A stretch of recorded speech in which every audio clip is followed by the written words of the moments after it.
Okay, let's go ahead and get started. A few announcements for today. First of all, I'm going to be traveling next Monday, so I won't be here for class. But we're either going to have a guest lecture or a TA lecture. I'm not quite sure which yet. If we do a guest lecture, there's one section later on in the course reserved for special topics that would probably take that slot, and so then we'll shift everything down by a little bit. Though actually, we're trying, for the last few lectures, we're trying to kind of think about what elements to balance, because it's kind of starting to be kind of a spread out to a lot of different topics in data science, and we may change a couple of the topics anyway. So just be warned that those last lectures may change, and next Monday you'll either have a guest lecturer or one of the TAs will give the lecture. The tutorial, all your assignments should be released. They should be available, and anyone doesn't have them, let me know, because that would be bad. Those are going to be due Wednesday, so Wednesday at 12. Don't use, I guess we could make late days for those, just try not to use them. It's only 2 you have to evaluate, it's not that much. If you can, provide it by Wednesday. If you need to take a late day on that, actually, I don't know how we have it set up so far, but don't take late days on that. I'll specify that. Just do the reviews. It shouldn't take very long. But on the other hand, do spend a little time on it, because you should evaluate this after a reasonably thorough understanding of it. If you want to, a few things. I sent out instructions yesterday or Eric sent out instructions that I had written on the review policy, and they're mostly in the tutorial document. But one point I wanted to emphasize was that you should download the actual notebooks themselves and run it as local code. So right now we have links to all the notebooks you can view in this called an NB Viewer app, but that actually sometimes messes up people's viewing in some cases. So if possible, if at all possible, you should first try to download the code and run it. If it doesn't run for some reason, that's definitely possible. That's why we didn't want to enforce just having to run the code. So try to run the code. If it doesn't work, then you can just use the static text in the downloaded copy. And if that doesn't work somehow, it's corrupted or something, you can't download it, then you can use the NB Viewer app. But for all cases, try to download the copy, just because there are sometimes some formatting errors that crop up. So some people had weird formatting on the online version, whereas the downloaded version is fine. So those are due Wednesday. I didn't actually set the deadline for that or specify whether we can use late days or not. Let me decide about that, whether we can use late days or not for that, and I'll post on Piazza, update that post on Piazza. If you want to look at other tutorials, so you have a sample size of 2, which is not very big, right? It might be hard to know exactly how to contextualize your batch of everyone else. So all of them are actually available at this website. So the course webpage /tutorials.html. You can take a look at them as well as many others and sort of see what these as a whole look like, both comparing yours to other people's and other people's to other people's. So by all means, look at that. You do not have to, of course, grade anyone else's other than the ones you've been assigned, but that's a resource that's available for you if you want to check them out. So currently, the midterm project report is due on Friday, which I realize is a little bit soon. We were a little bit slow getting out I was a little bit slow getting out the response to everyone. So what I want to do instead, actually, and I keep promising this in class, but I've made several statements of this right now. But I'm going to post to Piazza following class about we're going to have a rolling deadline for this. And what that means is you can, I think, submit any time between this Friday and a week from this Friday, or maybe even a little bit later, the following Monday. But the time it will take me to provide feedback is going to be linearly increasing with the time, the longer it takes to submit in that window. I like to add complexity to these things, unnecessarily maybe. And that's only because probably people will submit towards the end, and then I'll have less time to sort of review these. And I do want to provide some feedback for people so they can make some informed decisions before the final version. So if you submit earlier, you'll get feedback faster, and then that will be beneficial to everyone, hopefully. So if you're ready, by all means, submit early. But if you want to wait a little bit longer, you can wait a little bit longer before you submit, because it is relatively soon. You only got feedback on your project proposals this past Friday, and so I think it's might be a little bit soon in a lot of cases. Yeah, question? we're gonna submit the important thing only once. Yes, you only get to submit once and get feedback once. You can't submit multiple times. So you're going to submit once in some window, which I'll post about, and the speed of my response will be linearly proportional with how far along in that window you submit. And finally, the hypothesis testing question on homework 5 is about the election. So you might want to do it tonight if you just to see, so your results are not biased by what happens tomorrow. It'll be interesting to see how the polls are actually how they're shaping up, and whether these hypotheses that we can reject with certain p-values or accept certain p-values are really going to be going to hold up or not. Okay, so this lecture is going to be a little bit of a fast kind of march through two topics. So I want to get through them both, and I want to have a full lecture next time to talk about deep learning. I don't want to push into that, especially because I'm going to be gone the next week, or at least the next Monday. So we're going to cover two things today. We're going to cover mixtures of Gaussians, the mixture of Gaussian algorithm, and then we're also going to cover recommender systems. So it's going to be a little bit fast. I'm not actually going to go through that many examples here. I'm going to mainly just sort of give you the basic ideas, and we can kind of go from there. You're actually going to use both of these in the 688 assignment coming up. So all the math is here, but you'll have to get some of the experience by playing with it. The mixtures of Gaussians is on both 388 and 688, of course, but the recommender systems is 688 only. So all right, let's jump back into our discussion about Gaussians. And when we ended last time, I was sort of very, in very high-level terms, telling you, not demonstrating, that the maximum likelihood estimates for a Gaussian, that is, given some data, how do I find the maximum likelihood estimate for the mean and the covariance? Those are given by these two formulas. So the mean is, shocking, I know. It is the empirical mean. It is the mean of the, just the average of all the data points you have in your collection. Whereas the covariance is the empirical covariance. It is the average of x minus mu transpose. So the thing minus its mean times the thing minus its mean transpose. In the single variate case, the variance is, of course, just x minus mu squared. But in the multivariate case, remember how we defined covariance as being the product of the covariance between two variables, xi and xj. That was equal to the expectation of xi minus expected value of xi times xj minus exj. And this is kind of the matrix version of computing all of those at the same time. So the ij entry of this is going to be the covariance between the ith entry of x and the jth entry of x as vector valued random variables. So I ran this on MNIST then, and what we got was something that looked like this. So this is now showing, if we take all the MNIST digits, take their mean, it looks like this. So it's sort of this smeared out blob. It kind of looks like every number in the middle of this 28 by 28 image.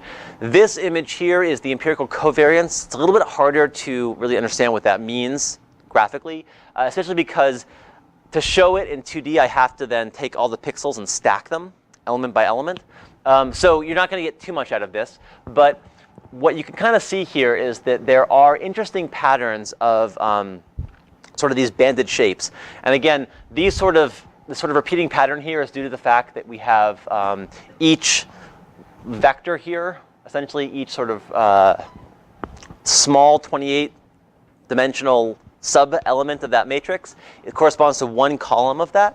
And so what this sort of shows here is that certain regions are positively correlated, and these typically, I will sort of tell you, these correspond to nearby images in the pixel, right? Or nearby pixels in the image. So if I have a pixel here and I have a pixel next to it, those are more likely to take on the same value than the opposite value. There are, though, some negative correlations. Those are these kind of white areas, meaning that pixels that are a certain amount away from each other are actually more likely to take on different values. And that happens because people have a fixed width of their pen, And so if you see a dot somewhere, you may see a dot right next to it, but you'll probably also see a white pixel a little bit further away from that. So you can't get too much out of this, and it's sort of hard to visualize, frankly, but the point is that there is interesting correlation between both positive and negative between pixels in these images. And then finally, this has all sort of been under, though this is a kind of a general lecture, this has all been under the heading of anomaly detection, right? So the idea of anomaly detection is we want to look at these, at this distribution and find the examples in our training set that have the lowest probability, right? So we can compute the probability of any element here, right? In fact, you should probably compute the log probability, not the probability itself, because log probability is much better scaled number. In fact, you should only, because that term, the log there, is the same for every image, right? It just involves the covariance, not the image itself. So this term here is the same for everyone. You only have to compute that term there for all the images. And because that's the negative of that term, you should take the term where this thing is the biggest. Those are the points with the lowest probability. Because they're the largest, you take the negative of that and exponentiate it. That will be smallest when this kind of distance here, as measured by the covariance matrix, or inverse covariance, is the largest. Right? So I take all the pixels in MNIST, and I compute that term. Oops, I changed the slide. I compute that term, and then I rank them by this probability, or rather, I rank them by that the things in the exponential and the probability, right? And what I get here is that these are the biggest outliers in MNIST. These are the points that have the lowest probability according to that model. And it isn't super obvious what's happening here. And actually something very similar happens in the mixture model, which I won't show because I want to go through this kind of quickly. But what's actually happening here is kind of interesting. The biggest outliers in these images tend to be the ones where the image, the digit gets very close to the edge. Right? So what we saw in these means is that the mean of most images is kind of centered right around the center of the image. So most of these images are kind of cropped so that they fit inside the 28 by 28 box, right? And it turns out that the biggest outliers, it isn't that really informative because they don't look that weird. We can tell what they all are, right? It's pretty easy to see what those are. But the biggest outliers are the ones that have a lot of writing, of black ink, near the boxes of these things, near the boundaries of these images. And so according to our model, this will have very low probability because it's these sort of outside pixels, in fact, are very rarely seen in our images, and so they have the lowest probability in our data set. And you can imagine that in this case, this is sort of identifying maybe a trivial thing, but this is still somewhat interesting too, because these are the ones that also might be hardest to classify, because in some cases, they are missing some part of the text too, right? So you might be kind of missing a part of the image, and therefore they're kind of hard, or at least the image is not in the position where it normally is. So these may be actually things that are hard to classify, even though we can kind of visually see very easily what they are in most cases. Okay, any questions on that? Because now I'm going to move to our two main topics for today, just mixtures of Gaussians and the recommender systems. All right, let's jump in then. Okay, so as wonderful as Gaussians are, they are limited, right? They're great for representing data in high dimensions, but very often, even in relatively low dimensions, your data does not really correspond to a Gaussian. So I'm plotting some data here, which kind of very naturally looks like two different distributions, right? It looks like there's a bunch of points over here and a bunch of points over there. And if I fit a Gaussian to this, and by fit I mean if I use the data and estimate the maximum likelihood parameters of that Gaussian, I get this plot here. So the mean is right here, and the covariance forms this shape here, meaning that if you just for example drew samples from that Gaussian, most points would kind of be clustered right in here, and then there'd be a few points there, but it would not look at all like the actual underlying distribution, right? And so we want to have a little bit more powerful mechanism for representing distributions, and in doing so, find anomalies than just the Gaussian distribution. And I'm going to talk about one such distribution now that is very popular, but also has a lot of tricky parts as well. So I'll hopefully get the basic ideas through, though there's a lot more you can, of course, do with these mixture models. Okay, so what we're going to do here is employ what's called a mixture model. And the mixture model visually is actually very intuitive. It says, look like there are two different Gaussians here. I'm going to represent this distribution not as one Gaussian, but as two different Gaussians. And in particular, I'm going to think about this distribution as having kind of being represented by two different random variables. The first one is called z. And z is a categorical variable. In this case, maybe it's binary. It's sort of which cluster you're in. But in general, it's a categorical variable. And I'm going to write that as z being categorical, sometimes also multinomial, but depending on, again, I think I mentioned this in the distributions, multinomial means something else sometimes. So categorical just means it takes on one of k different values, and with parameter phi. So phi here is a number where each element of phi just indicates the probability that that variable takes on that number. Right? So each phi I here, so phi is a vector in Rk, because they can take on k different values. Each one is between, it's not in R, it's really in 0, 1 to k.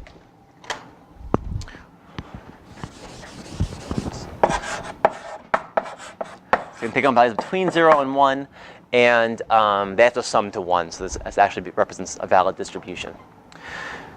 And now here's the interesting part of the mixture model. So the mixture model says that I'm going to model the distribution of x given z.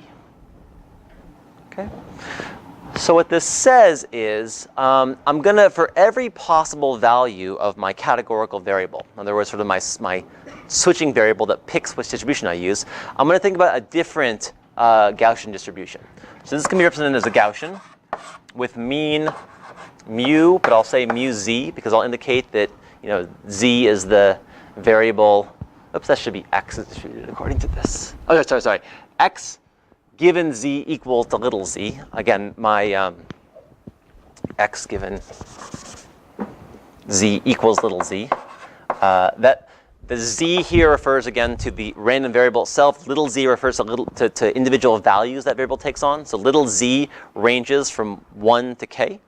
This is represented as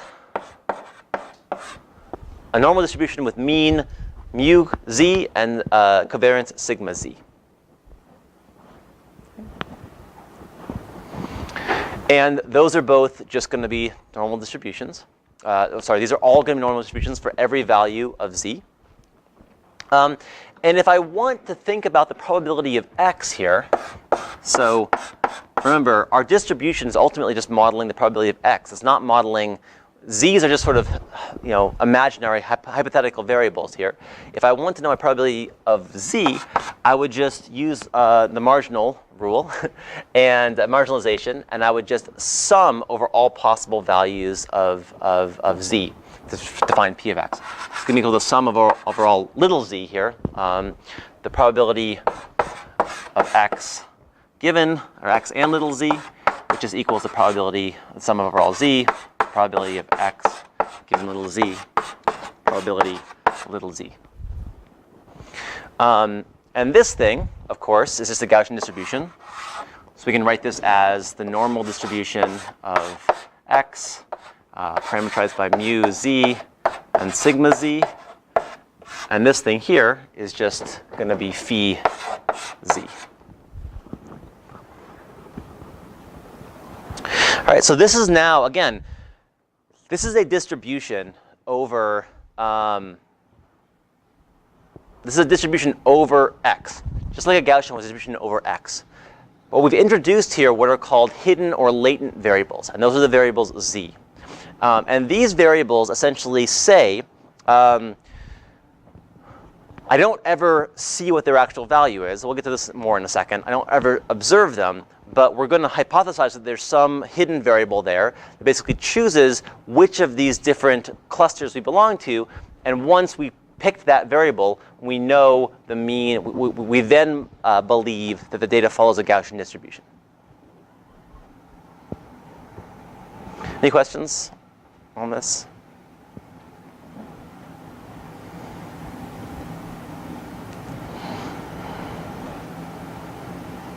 Okay. All right. And by the way, I'm just sort of mentioning that term latent variable or hidden variable kind of to preview what I'm going to do next. I'll define what I mean by that a little bit more rigorously in a second, but not too rigorously either. I'm going to be a little bit hand wavy still here. So this is clearly a different distribution than we have so far, right? It is rather than having a single Gaussian that represents our data, we now have actually a sum of Gaussians that represent our data. And it's important to realize that when I say a sum of Gaussians here, I mean that I'm adding up multiple different probability density functions to get our density function of our new variable. I don't mean I'm adding samples from a Gaussian random variable. If you add up Gaussian samples, you get another Gaussian random variable.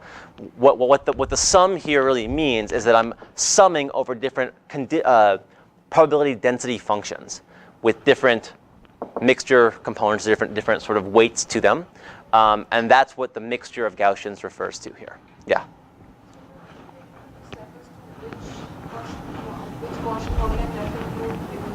Yeah, the question was, does the z variable refer to which Gaussian model you use in the mixture? And yes, that's right. The z variable says I'm going to pick one of these, some number between 1 and k, and then given that number, I'm going to draw my samples from a Gaussian with mean from that little z and covariance from that little z. Yeah.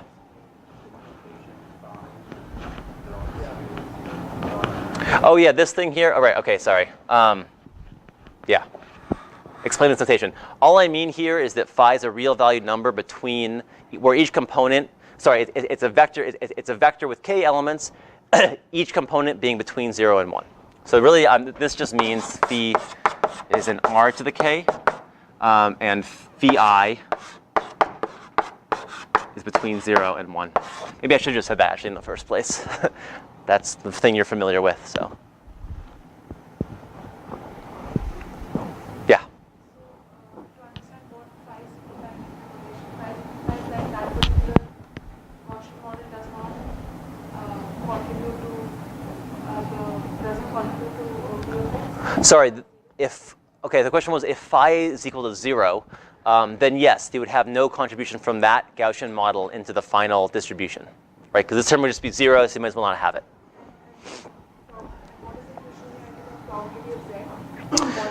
Yeah, so the idea here is that z has some distribution to it. So z has some probability distribution that says, maybe a lot of my points come from one mixture and not many come from another component.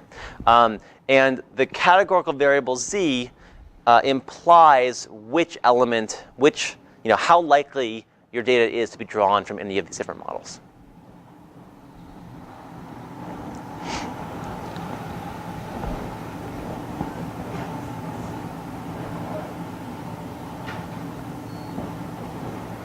Okay, so let's talk about estimating the parameters of these models. So the parameters of this model, hopefully it's apparent. The parameters here are going to be phi, they're going to be mu z for all the z's, and they're going to be sigma z for all the z's, right? Those are the parameters that define this model. So let's talk about how we estimate these things from data. And in the first case, I probably should have used that board first. In the first case, let's kind of consider the easy case. And that is the case where we get a data set that actually includes both examples of x and z. Right? So I'm going to hypothesize for a second that I actually know what for every data point in my training set, I have not only the xi, so I know what the data point looks like. I'm also going to assume that some omniscient entity has given me knowledge of which component also generated that example. We don't have that, of course. That's exactly what's missing in these models. But let's assume that we have that. If we have this, then if I do my normal thing where I write the likelihood of my parameters, likelihood of mu, sigma, and phi. This means now all the mu's, so it would mean mu, really it means mu 1 to k. This means sigma 1 to k. This thing is equal to the log probability of, sorry, the sum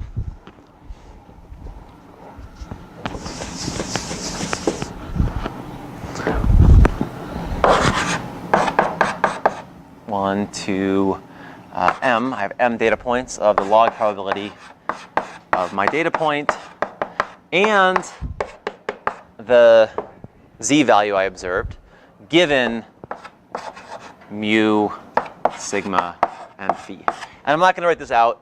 Hopefully, you just basically would stick that into there. But importantly, you don't have that whole sum overall possible as a z because there's only one actual value of z that was observed there. So this actually just ends up being here exactly the normal of xi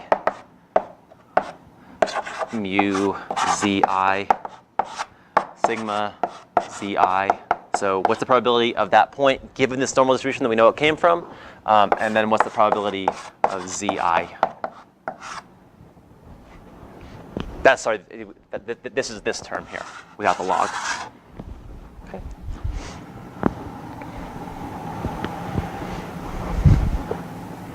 Okay, so if we do that, and again, I'm kind of, I'm assuming, we did this a little bit, not too much, this sort of maximum likelihood estimation. I'm going to kind of wave my hands here and say, if you go through this again, what I mean by that, go through this all again, is you write this out in some detail. You take the log here. You actually expand these things. You take this function. You take gradients with respect to, in this case, we have three things, phi, mu, and sigma. Phi is actually a little tricky here because it also has to sum to 1, so you need to do a little extra work. But if you do all that work, you can do all that work. And if you do it, you get the following very intuitive solutions for the maximum likelihood estimates. Right? So phi, for example, is just equal to the sum from I equals 1 to m of the indicator. That just is a value that takes on, a function that takes on 1 if the thing inside is true, 0 otherwise. The indicator that zi equals z, that's this z here. So I'm going to do this for all possible values 1 to k, divided by m. So this is not very surprising. What this is, it says my estimate for phi z is just equal to phi subscript z. It's just equal to the number of times I've seen that value of z divided by the total number of examples. That's how I estimate probability, right? Just counting. Again, the fact that this sort of falls out from maximum likelihood estimates is nice, but really it's just giving you what you probably thought you would get anyway. And similarly, if I want to estimate, for example, the mean of z, well, what I would do is I would take all my examples, 1 to m. I would only consider those that had zi equal to the z I'm caring about. I would take those x's, and then I would divide by the total number of times that z is equal to z, zi is equal to z. Sum from I equals 1 to m, indicator that zi equals z. And similarly for the covariance, I just form the empirical covariance around all those elements that are in fact have this certain value of z. So this is actually exactly the same as the Gaussian estimation you saw. I'm just essentially filtering only on those examples that have a certain value for z or not.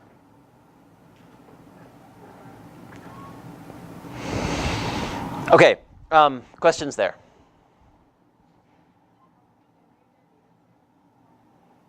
Yeah, so the question was, how do we get this data set? Of course you can't get it, right? Because the whole point is that what you're given is only x's. You don't have anything else. You don't know anything else. So I'm not going to say that yet. You don't have it. And so you can't actually get this data. I'm just, for the time being, kind of being hypothetical and saying if you did have it, here's what you would do. But of course, you can't actually do this. So what do you do instead? This is sort of the actual interesting question. Okay, so in this unsupervised setting, right? I mean, in some sense, you can actually think of in some cases, maybe this zi would be the output. It'd be a classification task, and the zi's would be the y variables that you want to predict, right? In that case, you are given some output variable. That actually leads to an algorithm that's very similar to naive Bayes in a lot of ways, except you're modeling the entire set of variables you have jointly rather than assuming independence between the different variables. Sometimes it's called Gaussian discriminant analysis, for those that may have heard that term before, but it doesn't really matter. It's not that popular in algorithm, I should say. But anyway, if you were, say, in the supervised setting, maybe those zi's would be the actual classes. So you would actually have known values. But we're talking about unsupervised learning here. Right? We're talking about anomaly detection where we're not given anomalies or really any kind of trying to model some probability of data. And so we're not going to get these guys here. So what we're going to do instead is a procedure called the EM algorithm. And this is kind of one of the classical statistical procedures. It's incredibly useful, but also very, very finicky. So it's sort of, I think machine learning people have a love-hate relationship with EM. We love it when it works, but we sometimes, but when it doesn't work, we hate it. And the idea is very simple, or at least the idea in one interpretation is very simple. There are a lot of different ways you can derive EM. The more general way is a little bit more complex, but I won't get into that. And it's all I'm doing, in the simple interpretation at least, is the following. So I don't know what these zi's are, right? I don't know what they are from the data. I don't have them in the data. But crucially, if I have some estimate of my parameters, right? Suppose I had some estimate of phi, mu 1 to k, and sigma 1 to k. If I had some parameters magically, then I actually could estimate the probability that every example belonged to a class, right? So I could estimate the probability that zi was equal to z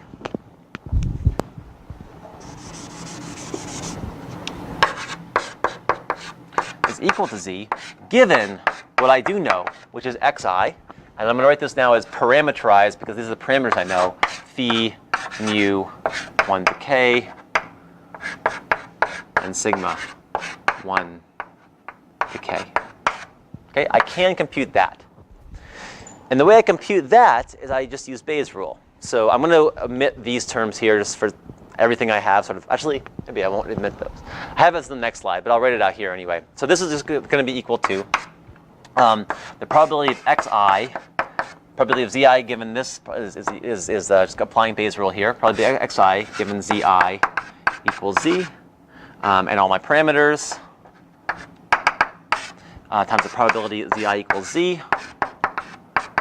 My prior probability, given my parameters, divided by the sum overall, I'll call it like z prime, probability xi given zi equals z prime,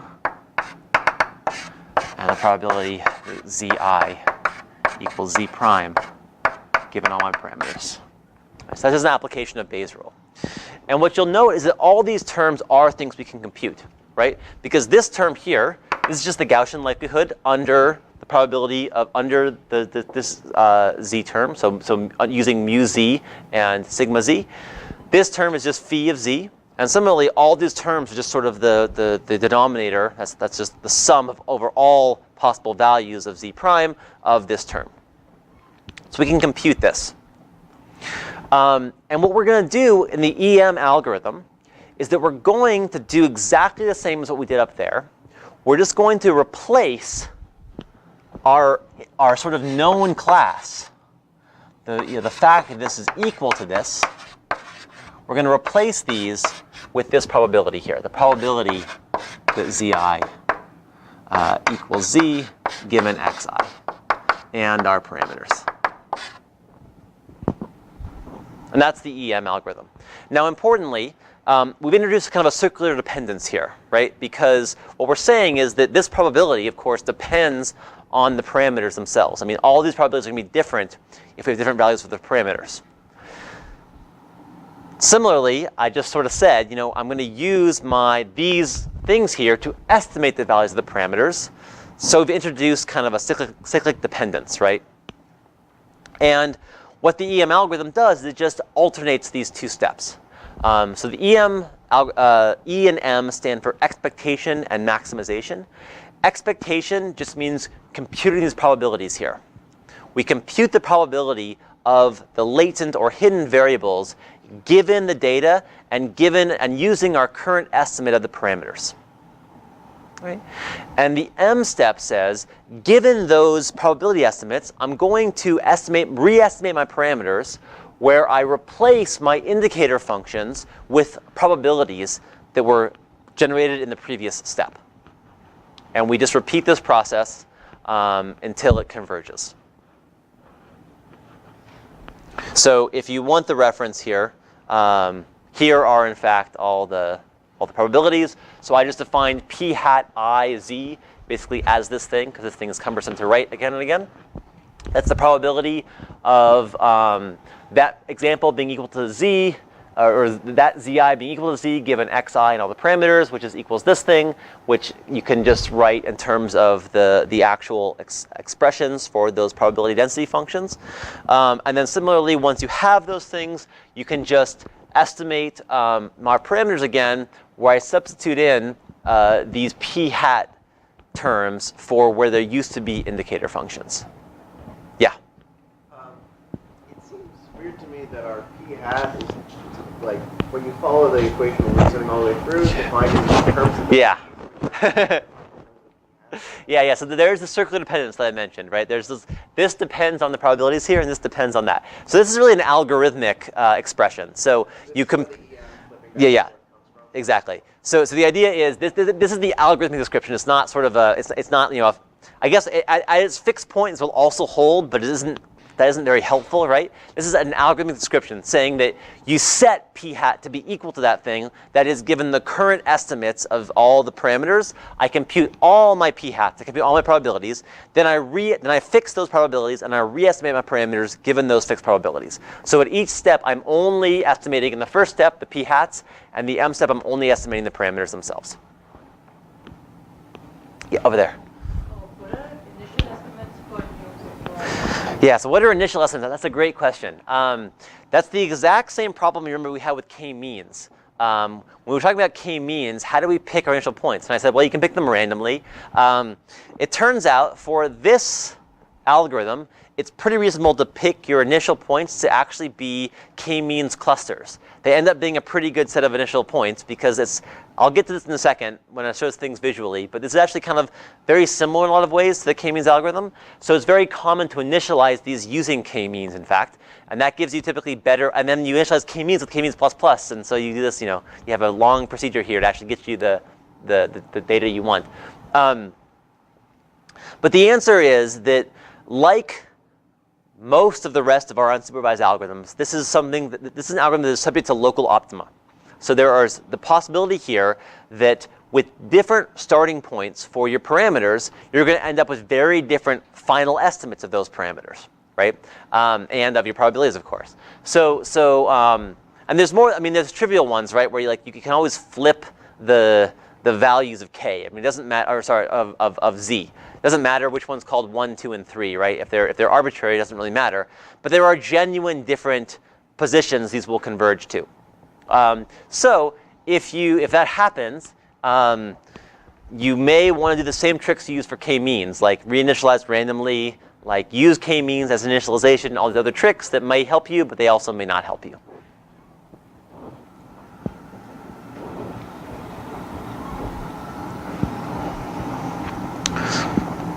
Actually, that leads me to a good next point. Next slide. So as I just said, k-means again, or sorry, like k-means, EM is again what we call, I'll use this term a few times now, but what we call a non-convex problem, meaning that local minima exist. And also like k-means, this is not just a sort of a hypothetical possibility. This is a very real possibility.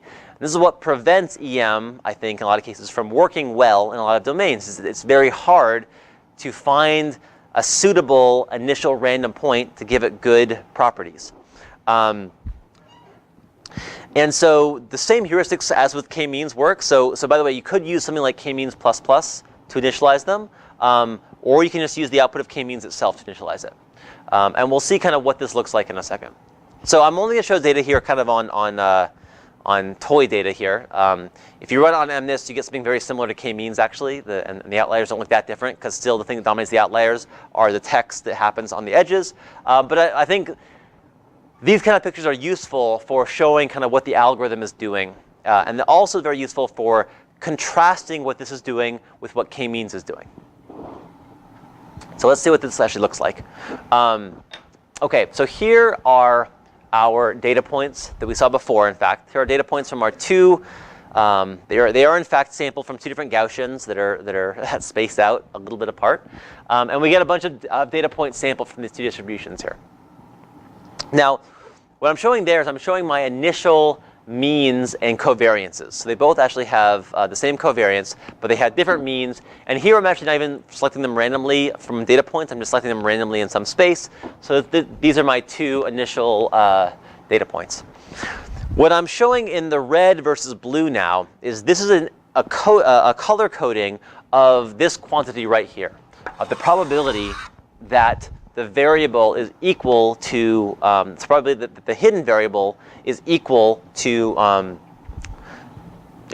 z equals, I guess in this case, 1 or 2, or 0, 1 if you want to use 0, 1. Right? So what this looks like is kind of intuitive. Essentially, all these points here have higher probability of being from this Gaussian here. And all of these blue points have higher probability of being from that Gaussian there. That's what we expect, right? Because they both are very low probability, by the way. But in the end, you divide. In the end, you're normalizing these things to sum to 1, right? Because you're dividing by their sum. So you get things that add to 1. So you have to pick one center or the other for everything. And so these points here are all very red, even if the actual density itself would be very small. They're all very highly red, and these points here are all very highly blue. And these points here are kind of right in the middle. They're the points that have about 50-50 probability either way. So they can kind of go either way. So what those are going to do, actually, interestingly, is those are actually going to contribute to both of the mean and covariance estimates, right? Because they're going to have non-zero terms for these p-values, which replace the indicators, the p-hat values, which replace the indicators. That we're actually going to, and they will actually contribute to the means of both the means and the variances of both these two clusters.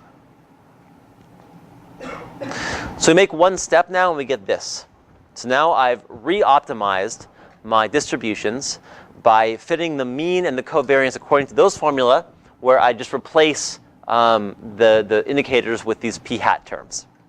And it kind of makes sense what you see again here, right? So if I look at the mean of all those data points, where mean here means actually kind of the weighted mean, weighted by their color, you get a point that's right around here. And if you weight the blue ones by their color, you get a point there. And now I'm recoding them according to the new probabilities given my new distribution here. And again, you have some points, because this Gaussian there originally held a lot of data points here, you actually get a kind of an elongated shape there that captures some points here. And so some of those points there are still considered to belong to that Gaussian. Yeah? So this reflects your first M step and your second step? Yeah, so this would be, I guess, the first E step. And with the initial clusters. And then this is after one M step and then redoing the E step. Yeah. There's no first M step, really, so you can't really plot anything there. But yeah, I'm plotting it whenever I can. I'm plotting it between the E and the M step. And things kind of march along like this. So after 2 iterations, or 2.5, I guess you could say, it looks like this. After 3.5, it looks like this. So what's happening kind of is that these points here are getting assigned more to the blue Gaussian here. And so we're fitting this covariance. The means are actually they'll keep moving a little bit, but not only are the means kind of moving to capture the points that are most likely to belong to that Gaussian, but the covariances shift too, right? To actually also capture the fact that we see, you know, a spread like this of this cluster, but a spread that's much more narrow for the other cluster. So one more step, we get this, and finally we get something like this. And this is not quite converged, but it's almost converged here. So for the most part, because this data was generated by a nice Gaussian that actually happens to be a mixture of two Gaussians, we see that the data actually, the model is able to very nicely capture the fact of what's going on here.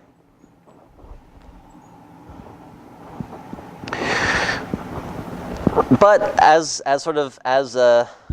guess I had one more step there. Okay, here's the final step. And I think this is pretty much converged here. Actually, most of the points are solidly red or blue. There's no political sort of interpretation of this. It's just that's happenstance. Those are the two colors that that Matplotlib uses. So having said all this, this looks nice, right? Because not only does this sort of, you know, with a random initialization, this recovers not only the means, but actually the actual distributions of the data itself, meaning we could actually go beyond just k-means and actually evaluate the probability of any of these points. That's just this term here. And use that, this is the probability of this term, the denominator is just the probability of xi. And we could use that, just like we did with a Gaussian, to find the outliers in the data, right? But now the difference is we have a much more, I should say something like this so I don't, that thing equals p of xi. But in this case, we have a much more sort of robust class of distributions, because we can capture not only things like a single Gaussian, but also distributions like that are much richer and more kind of complex. And in fact, if you have enough of these things, you can get very complex, right? Because you can imagine you can sort of throw up lots of Gaussians in different regions of the space, and in fact get very, very complex shapes for what your distribution actually looks like. But the problem of local optima is not sort of a hypothetical one, and depending on very little changes, you may actually not be able to find a good solution given some initial points. So here's another set of initial points. Not that different from the first one, right? The first one, I started out with these. This time I started out with these. But what's happened here is that the classes that we assign now break much more evenly over these two clusters. And so in the next step, we're going to estimate Gaussians that look like this for each of them. And it does keep moving a little bit. The next step is this one. It will move a little bit, but it very quickly converges something that looks like that, as opposed to something that looks like the classes we actually care about. Now, in 2 dimensions, when you have nicely separated classes, this is pretty easy to see what's happening here, right? It's pretty easy to kind of debug it. But when you have classes that, you know, a data set that, or an input dimension that has hundreds of dimensions, it can be very hard to debug this. And it's very hard to know, just running it, whether you got this one or whether you got this one, right? If you just run it one time. Now, you can do all the normal things where you initialize it different ways, you run it multiple times, see which one has the lowest cost, etc. But it is a problem. And one of the biggest problems with using EM is that in a lot of real-world settings, you get something like this most of the time, and you can't really figure out if that's really what your data looks like, or if it is just, you know, k-means finding some local, EM finding some local optimum that is not very practical. All right, so the last thing I'll say with this is that you may already kind of be seeing a pretty strong connection here between k-means and the EM algorithm. And this is not kind of accidental. There are actually a lot of more fundamental connections. But just kind of at a high level, they're actually doing something very similar, right?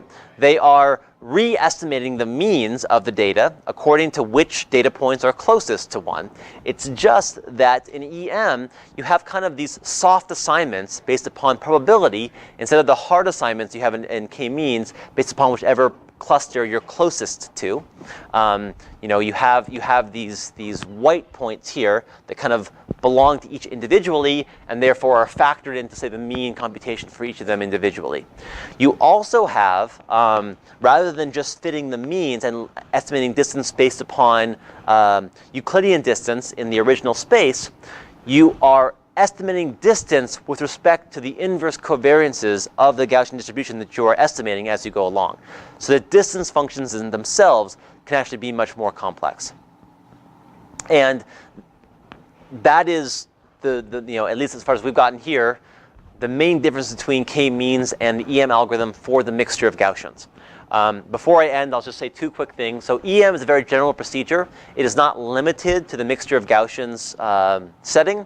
This, what I showed here, was EM for the mixture of Gaussians probabilistic model.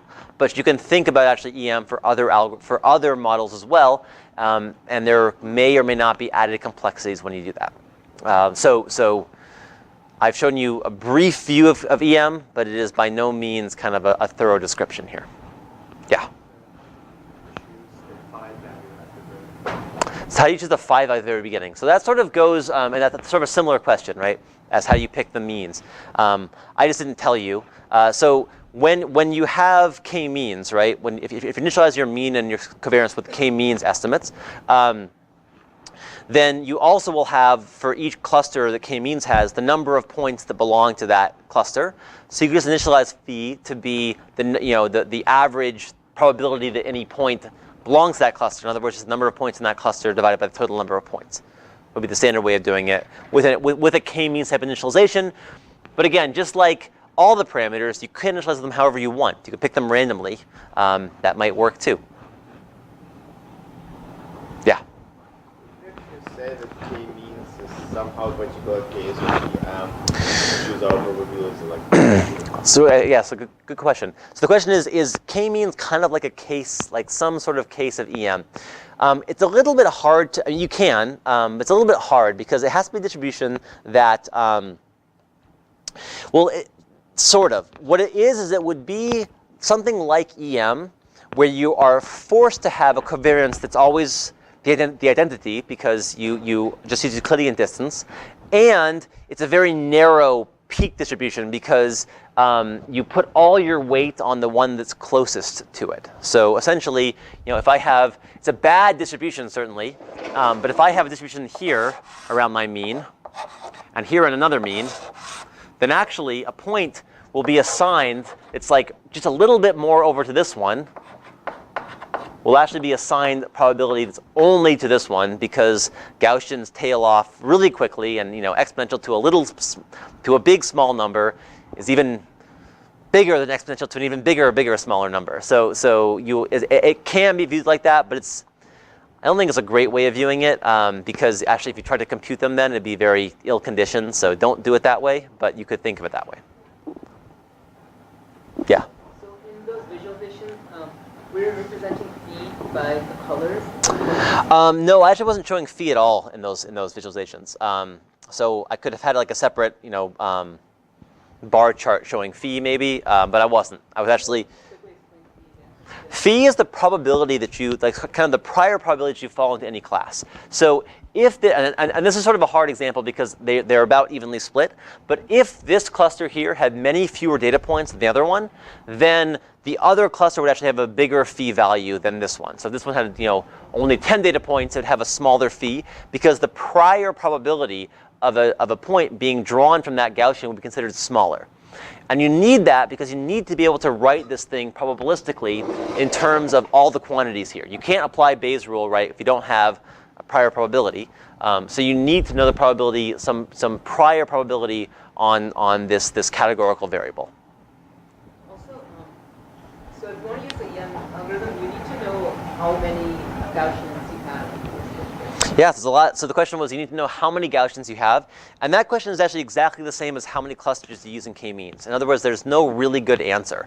The best thing to do, honestly, is just like k-means, you plot the loss over the number of clusters. Here you plot the loss, which is the log probability, over the number of clusters. It will always get better as you get more and more. It'll always get, look like you're fitting it better and better. I mean, modulo the local optima. It'll always get better and better. But it may not actually be better. So you want to find some trade-off kind of between the interpretability or the intuition of the model and the number of clusters it has. Yeah? Yes, phi z is just the vector with the probabilities of all the z's, yeah.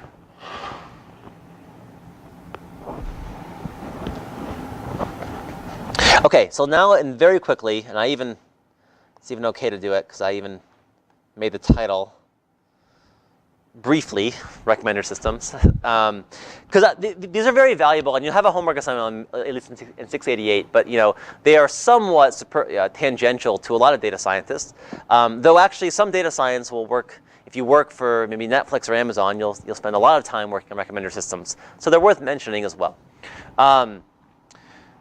We're really going to talk about two things. I'm going to talk at a very high level about recommender systems in general, what those mean. And then secondly, I'm going to talk about a certain type of recommender system called collaborative filtering. And I'll talk in there about a particular type of collaborative filtering based upon matrix factorization. And hopefully we will get through it all, or I will at least rush to try to get through it all. Okay, so announcements. All right, so let's talk about recommender systems. So this is my one graphic. The rest is going to be mainly math here. But if you look at Amazon or Netflix, right, it's sort of almost ubiquitous now to see all these recommendations for you. So this actually is my Amazon and Netflix examples from them. You can probably guess a lot about me actually from doing this, right? Either I'm a really enthusiastic person about child toys, or I most likely have a child. You probably even guess their approximate age from this. But maybe the first one, right? You never know. So this is, you see this everywhere, right? So everywhere you go, every website you have, you say, you might like this also, right? It's sort of it's become this complete normal thing to see on the web. So how do things actually work behind the scenes? What are they doing? Because it's a little bit different than most machine learning we've seen so far, right? Most machine learning has like a label and an example. But here, how does it know that, because I bought one of those things, that I'll likely buy, or something else actually that isn't any of those things, that I'll likely buy one of those things, or that I want to buy one of those things, right? That seems kind of fundamentally characteristically different than the rest of machine learning that we've seen so far. So we can break it down into two different ways. How can we predict what you, as a consumer, which item or movie you're going to buy or watch, right? And there are kind of two ways we could do this from a kind of pure supervised standpoint. The first thing we could do is we could use kind of a pure user-centric system where we try to predict that as a 30-year-old professor in Pittsburgh, those people, just as looking at their demographic information, they tend to buy baby stuff, right? That's actually probably not a bad guess for a lot of us, but not a great guess for others too. So we could set this up as this purely supervised task where the features for the task are characteristics of the user, of the person, like age, location, profession, and the outcome is whether or not they want to buy a certain product. Right? That would be one way of doing it. We could also flip that around and kind of try to classify the users based upon the items. We could look at the items and say, like for Netflix, for example, we could look at the budget of the movie, and again, this is doing something for everyone simultaneously, or for one movie, kind of getting a generic ranking for all these movies. But for all these movies, we sort of say, what are is this person going to like this movie or not, based upon pure movie features? So that means it can't actually depend on the person at all. It has to just depend on the movie itself and say, is a random person going to like this movie or not? Netflix might use the budget of the movie, the actors in the movie, or probably more than anything else, they'll use whether or not they made the movie, right? Because we all see lots of Netflix movies that are recommended to us when we log into Netflix. So those are sort of both pure supervised tasks, right? You can think of them as the features describe either a person or a item, and then the classes define, for an arbitrary item, are they going to like that or not? Like what kinds of items do they like, for example, or for a movie, is someone going to like it, or maybe what kinds of users are going to like it? But again, just using the item itself, not using any information about the users. So those would be kind of purely supervised versions of this problem, and they are for the most part not what Netflix or Amazon does, because people are different. You probably don't want to see the same recommendations that I do. Maybe some of you do, but a lot of you probably don't want to see those same recommendations.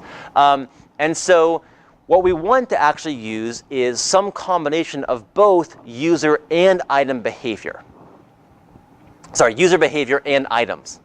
And the way we kind of get this is we think about the following questions.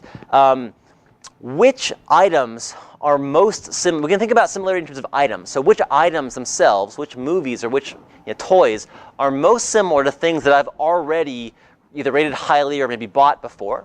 Or alternatively, what items, which users are most similar to me, and what other items have those users bought? Right? So these are kind of the two flip sides. We can think of similarity between items. So this item is liked by all these different kinds of users, and this user likes all these different items, and they're similar to me. So they might, other things they buy might also be things that I would like too. And this kind of question falls into this kind of gap between supervised and unsupervised learning, right? Because we don't really have a clear picture of what is our, a fixed training example, right? I mean, I'm going to have a certain history of things I've bought. You're going to have a history of things you've bought. Are those similar or not? They have some overlap, but not that much overlap, maybe. How do we sort of build a classifier for those things? But like supervised learning, we do have some. It's not completely unsupervised either, right? It's not as if we don't have any feedback information. We have some feedback in the form of, maybe things you've rated before or things you've actually went and bought, right? That is valuable feedback that actually tells you what things you may like in the future. So we have some supervised information, but it's a little bit different characteristically from most supervised tasks. So I'm not going to worry too much about kind of characterizing this between those two domains. But what I will show is that we can formulate this problem in the same way we thought about other things. Namely, we can formulate this as a machine learning algorithm where we define a hypothesis, we define a loss function, and we define a way of optimizing that loss function over the summed over all the data we have. So our same three ingredients for a machine learning algorithm also work here. Now I should also add that there are some challenges here that we're going to go beyond anything we consider in this class. So, or in this lecture. So for example, a lot of what Netflix realized pretty quickly is that people don't really rate movies that often, right? I don't think I've ever actually rated a movie. Despite the fact that I use their suggestions sometimes, I don't think I've ever rated a movie. And so a lot of times, and similarly, I've never filled out a review on Amazon, despite the fact that I actually buy a fair amount of things on Amazon. So you have to use some amount of preference, of presence-only data, right? Data where you only have examples of people watching something or buying something, but you don't really know whether that means they liked it or not. You have to kind of make assumptions there, which is a big problem because we actually don't have, the formalism I'm going to describe is one that kind of assumes you have user ratings, which can be either high or low. And when you only have kind of one class of thing, namely a purchase or a viewing, it's hard to really know what that means. There's also the challenge of balancing personalization with sort of generic good items. So if I buy one thing, should that completely dictate the rest of my history in terms of what it recommends to me? Or should Netflix also try to get me to watch some things that everyone seems to like, and so there's a good chance I'm going to like them too. So there are these trade-offs between how much you do want to personalize and how much you want to build those kind of generic either user-centric or item-centric models, kind of classical supervised models here. And then finally, I'm not going to mention this at all, but there are, of course, a lot of privacy concerns here. This is kind of an issue I swept under the rug for the vast majority of this class, and I will keep doing so. But you could tell a lot about me by my recommendations there, right? You probably knew that I had a young child. And that's something you might not want people to know. There's a famous example of a young woman who started getting mail from Target for baby supplies, and she lived with her parents still and had not told her parents that she was in fact pregnant. And so her dad called up Target very angrily saying, why are you sending her this stuff? But in fact, Target was right. She was, and this is not something you probably want Target to know before you tell your family, right? So there are very, very major concerns when it comes to these kind of things. I mean, Target is trying to just make money, right? They just want you to start buying supplies from them. And in this case, this is a major violation of someone's personal rights and personal privacy. And as these seemingly harmless recommendations for you come through, we have to kind of grapple with the fact that there are things that we're revealing about ourselves that are potentially very, very monumental here. So that's my only sort of statement on this, but it is not a small issue. It is a very large issue with these things. Oftentimes, I think we as data scientists fall in love with the analysis that you can do here. That's a great success in some ways, right? But it's actually a horrible thing that happens. So we have to think about those things, and you really want to sort of think about how these things are balanced in the larger scale of data science here. Okay, so having said that, let's talk about how we do this now. And this brings us to the specific setting that we call collaborative filtering. So collaborative filtering in this spectrum here is this one. It is the one where we use information about both the users and the items. And in particular, we use information about past purchases of similar items or by similar users to make a prediction about what we as a user are going to buy or want to see next. Okay, so let's talk about collaborative filtering now. So again, collaborative filtering refers to recommender systems that make the recommendations based upon the preferences that other users have specified in the past through something like rankings before. You can augment them sometimes with other features as well, but this is kind of the key element here of collaborative filtering. It is using past user item information to recommend things to us.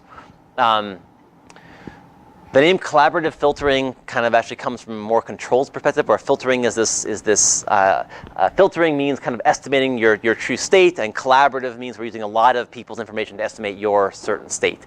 But just know that's the term that's used right now. It's called collaborative filtering. So the setting to have in mind here when you think about collaborative filtering is a matrix. And this matrix is going to contain a row for each user and a column for different items. So each row corresponds to a user, to me or someone else, and the columns correspond to items, like a certain movie or a certain product on Amazon. The entries then correspond to known scores for that user and that item. And those can be high or low. So think of these as ratings, right? The known entries of this matrix means that this user, rated this movie a 5, and that user there rated this movie a 1. That is the significance of the entries of this matrix. And the goal of collaborative filtering, and I should add, these are sparse matrices, but unlike sparse matrices we've seen them before, the missing entries are not 0. We don't think of them as being 0. They are actually just missing. We just don't know what they are. And the goal of collaborative filtering is to somehow fill in those entries, right? We want to know, I don't know, I didn't ever rate this movie here, but I want to know if I did rate it, what would I rate it? That is that missing entry in that item in the matrix there. There's a question there? Any users right now. This is the universe of all users, is the rows of this matrix. Yeah? Suppose these are the items, the columns are the items. Mm-hmm. And what if I get a new item? Then do I have to train my model again to get the... We'll talk about that in a second. How you? Well, actually, I won't talk about that. No, you don't have to talk. No, you don't. You can train only a portion of your model when you get a new item. You don't have to retrain the whole thing. But for now, we'll talk about having a fixed universe. Yeah. Yeah, so do you take into account, do you watch a movie or not? Because if you do not rate it. Yeah, so the question is, do you take into account whether you watch a movie or not? That actually is the first issue I mentioned here of this presence-only data. I'm going to assume that every time you have ratings for all these things. And we're not going to worry about the fact, what does it mean when you watch it and don't rate it, which is all that happens now, but I'm not going to worry about that. Yeah? How do you get rid of users just rated a bunch of movies, but like rated every single one instead of watched accordingly? How do you get rid of users that kind of try to spam the system? For the most part, there are ways around this, right? If someone rates anything poorly, then a lot of these things will just sort of not actually matter because they're different enough from anyone else that they won't really factor into your recommendations. But those can be problems, especially if people try to kind of spam it in the right way. I mean, people do, right? So Amazon, a lot of people will buy one thing and then buy something else just so everyone from that first page gets a link to this next one, right? That does happen.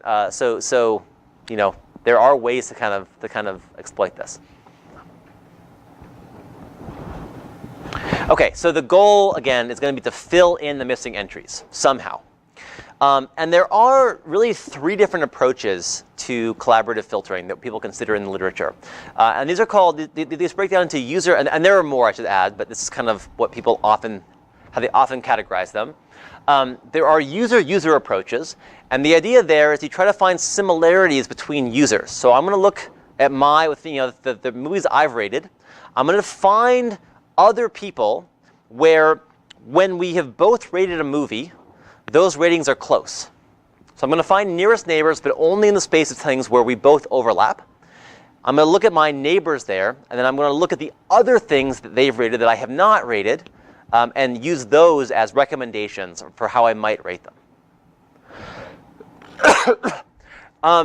Though it's a little less common, there are also item approaches. So you can also take an item, just do the exact converse of this, right? Look at an item, look at all the users that have sort of rated that item, and then similarly find essentially, I actually get confused in thinking about what this really means, but find similarities, find similar items such that the users that bought that item, for the users that have bought both items, they have similar scores on those items, and then recommend this item to new users depending on things that those other users have also bought. So it's just, the first one's much more intuitive. The second one is the exact same. You just transpose the matrix, but it's a little less, but it actually is also useful as well. It's just not user-centric, so it's a little harder for us to internalize. And the last one is what we'll talk about actually, which are called matrix factorization approaches. And these involve effectively finding a low-rank decomposition of that X matrix that that sort of minimizes some loss, which we'll talk about in a second. Okay, so I don't have too much time, so I'm going to try to get through this because I do want to finish this today. But here's the basic idea. I'm going to take my, I'm going to predict the ij value of that matrix using 2 sets of weights. So I'm going to form, so I want to make xij, if I've observed that value, I want this to be similar to some hypothesis. I'll write it as h theta of xij. Sorry, not xij, just h theta of I and j, because all it depends on is the actual entry in that matrix itself. There's nothing else besides that. And this is going to be equal to the inner product of some set of weights ui and vj. Ui here are user-specific weights.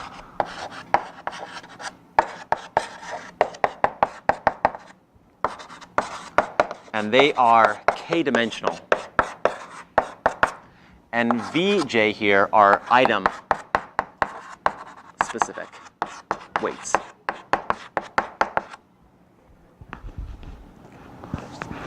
I'm going to show this kind of 2 ways, but this is the first way I'm going to show this. So each user has kind of a set of weights that describe them. And the way I make predictions is I take my set of weights here, I take the inner product of that and the set of weights corresponding to the item, and that's my prediction for how I'm going to rate that movie or rate that purchase on Amazon. That's a scalar value. Remember, these are both in our case, so the inner product here is going to be a scalar number, and that's my prediction. Right? So again, you can think of it that for a fixed, if these were all fixed, this is like a linear classifier, right? It's like a linear regression model where I'm trying to find the weights that describe kind of my preferences in terms of how I classify these things. You can also think of it in the flip side. For if a bunch of users being fixed, the item weights are kind of like a linear classifier that says, how do all these users classify or rate this one item here? So, and that's actually exactly how we're going to solve this in the end, but we'll get to that in a second. So my loss is going to be just the squared error. So this is sort of number 1. This is my hypothesis class. Number 2 is the loss function, which is going to just be squared error. So the loss between my hypothesis and the actual thing, xij, is just equal to their squared difference. Oh, and theta here is just the total sum of all the u's and all the v's. So this is going to be this thing minus the actual rating. And I'm going to evaluate that now just on the things I actually observe. And that's the key part. I don't want to evaluate this loss function on everything because I don't know most of my data points, right? I'm just going to solve or try to solve this problem, minimize over theta of the sum of ij, I'm writing it as ij in S. And S is just the set of non-zero entries of X. That's a common notation, so I'm just going to use that. Of my loss function, h theta ij minus xij squared. Oops, missed a square there. And in fact, I'll just even go one step further and replace this here with ui transpose vj. Okay. That is my loss function, which leads then to my optimization problem of minimizing over the observed values. Which values of u and v should I use here? And not surprisingly, like a lot of other problems, this is a problem that will have local optima. So we're kind of in that domain now. We kind of switched at one point.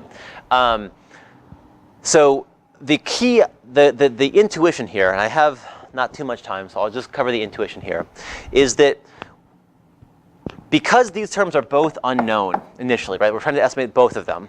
It's very hard to know how to do that, right? Because someone liking this movie may be due to the user themselves or due to the movie itself. It's hard to know, sort of separate those two things out, right? But importantly, if we fix either one of these, so say that I know all my VJs, right?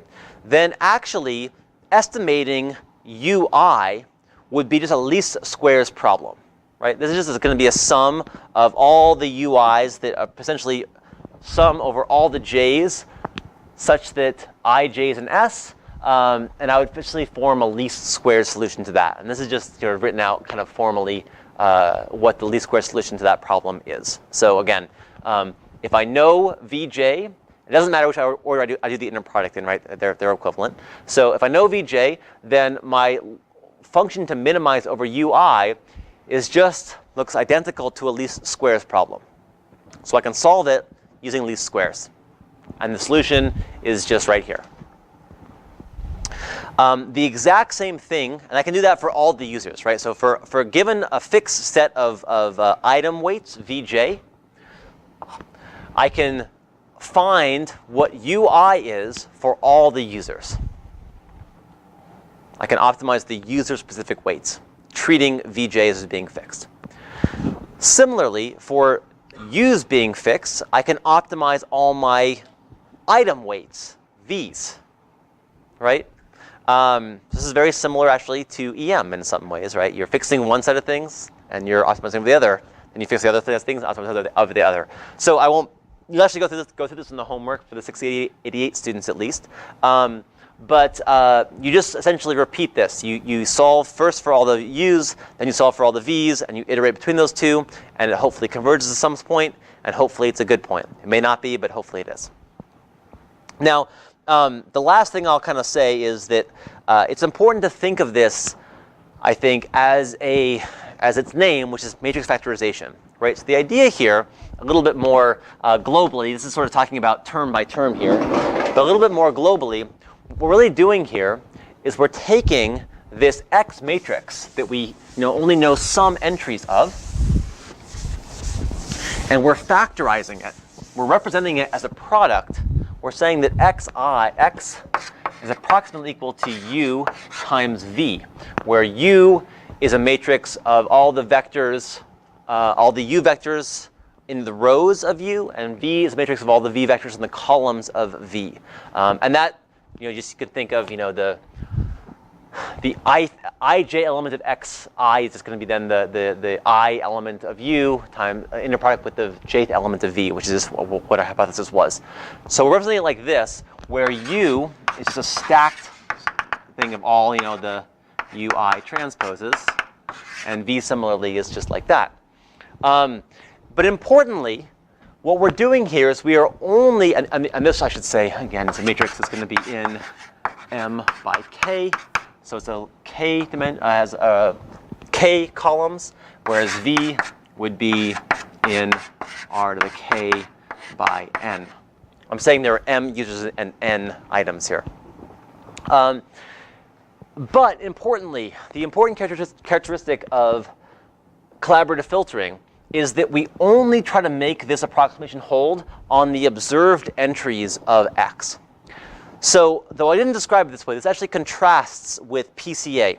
And so PCA actually can be viewed in the exact same way as this. PCA also factorizes the input matrix X as a product of low-dimensional matrices. If you want to know the exact way it does it in terms of my sort of notation there, it's actually kind of factorizing a transpose of the matrix where the rows of one of them are actually the WXI terms. You can go back to that lecture if you want to match up them exactly.